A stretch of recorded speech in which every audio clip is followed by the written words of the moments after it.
Hey guys! Welcome back to Cave Racing Mape. And right now, actually may mga nakapila tayong customer. Ito si Sir, nag-message lang to kahapon sa amin sa Facebook page. And you know what?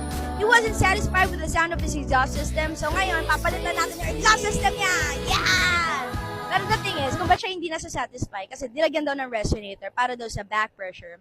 So, sagutin natin. Do we really need back pressure para sa ating exhaust system? Ano ba ang back pressure? Sige, simulan natin dito. Tignan natin yung exhaust system ni Sir. Ayan. Naka-dual exit and then naka 14-inch na resonator. Kailangan ba?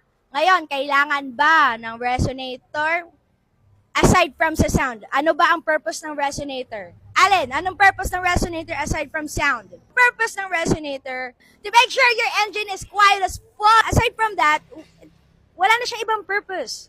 Nakikita niyo yan? Ayan. 2.5 inches